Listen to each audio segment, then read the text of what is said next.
ત્યાર વડોદરાના સયાજી હોસ્પિટલમાં પણ રેસિડેન્ટ તબીબોની હડતાળ યથાવત છે। મહિલા તબીબ સાથે બનેલી રેપની ઘટના સામે રોષ જોવા મળી રહ્યો છે। રેસિડેન્ટ તબીબો આજે ઓપીડીની કામગીરીમાં નહીં જોડાય। ઓપીડીની સામે જ રેસિડેન્ટ તબીબો વિરોધ પ્રદર્શનમાં જોડાયા છે। પીડિતોને ન્યાય આપવા માટે તેઓ વિરોધ કરી રહ્યા છે। બેનર અને પોસ્ટર સાથે રેસિડેન્ટ તબીબોએ વિરોધ નોંધાવ્યો છે। હોસ્પિટલને હોસ્ટેલમાં પ્રવેશ માટે સુરક્ષા વધારવા માટે માંગ કરવામાં આવી છે।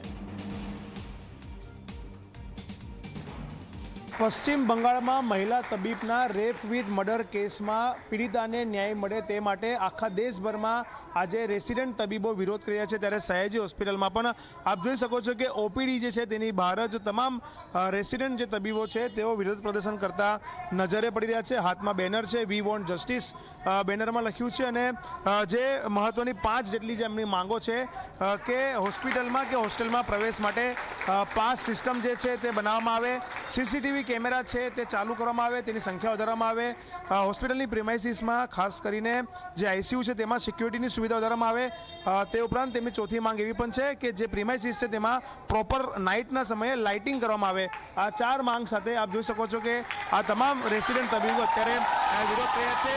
અનિશ્ચિત કાળ સુધી તેમને ઓપીડીની સેવાઓનો બહિષ્કાર કર્યો છે, એટલે કે હડતાલ પર તે ઉતર્યા છે અને અહીંયા રેસિડેન્ટ તબીબો હવે ઇન્ટર્ન તબીબોને પણ જે છે તે જોડવાના પ્રયાસ કર્યા છે। આપ જોઈ શકો છો કે આ રેસિડેન્ટ તબીબોના આજના અનિશ્ચિત કાળ સુધીના જે હડતાલના પગલે પોલીસ બંદોબસ્ત પણ કેમ્પસમાં ગોઠવવામાં આવ્યો છે। ખાસ કરીને વાત કરવામાં આવે તો બંગાળમાં જે ઘટના બની છે તેના પડઘા આખા દેશમાં પડી રહ્યા છે અને વડોદરામાં પણ પડ્યા છે અને જે રીતના બંગાળની ઘટના જે છે તે ખૂબ દુઃખદ અને નિંદનીય ઘટના છે। ત્યારે પીડિતાને ન્યાય મળે અને તમામ રેસિડેન્ટ તબીબોને પણ ન્યાય મળે, તેમની સુરક્ષામાં વધારો થાય તેના માટે આજે વડોદરાના સયાજી હોસ્પિટલમાં આ તમામ રેસિડેન્ટ તબીબો, ઇન્ટર્ન તબીબો ભેગા થઈને વિરોધ પ્રદર્શન કરી રહ્યા છે અને ઓપીડીની કામગીરીનો તેમને બહિષ્કાર કર્યો છે, એટલે કે હડતાલ પર તે ઉતર્યા છે અને તેના કારણે જે દર્દીઓ છે તેમને મુશ્કેલીનો સામનો પણ કરવો પડશે। પરંતુ રેસિડેન્ટ તબીબોની એક જ માંગ છે કે અવારનવાર આવી ઘટનાઓ બનતી હોય છે તે ઘટનાઓ પર રોક લાગવી જોઈએ અને જે ઘટનાને અંજામ આપે છે તેની સામે કડકમાં કડક કાર્યવાહી કરવી જોઈએ। કેમેરામેન મુકુંદ દવે સાથે રવિ અગ્રવાલ, ઝી મીડિયા, વડોદરા।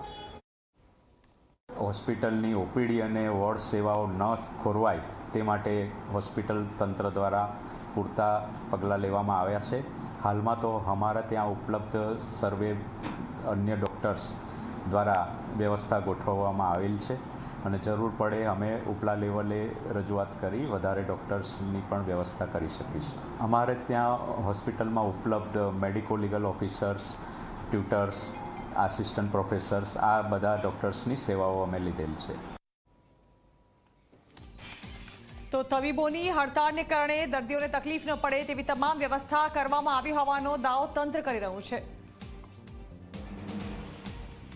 તો એક તરફ જ્યાં ડોક્ટર્સ દ્વારા હડતાળ પાડવામાં આવી રહી છે, ત્યાં બીજી તરફ દર્દીઓને કોઈ તકલીફ ન પડે તે માટેની બાહેધરી પણ આપવામાં આવી રહી છે। પરંતુ કેટલીક જગ્યાએ ઝી 24 કલાકે જ્યારે રિયાલિટી ચેક કર્યું ત્યારે કેટલાક દર્દીઓ રડતા પણ દેખાયા। તેમનું કહેવું હતું કે કોઈ પણ જાતની વ્યવસ્થા નથી કરાઈ, જેને કારણે તેઓ પરેશાની ભોગવી રહ્યા છે। પરંતુ બીજી તરફ તંત્ર વ્યવસ્થા કરાયો હોવાનો દાવો કરી રહ્યું છે।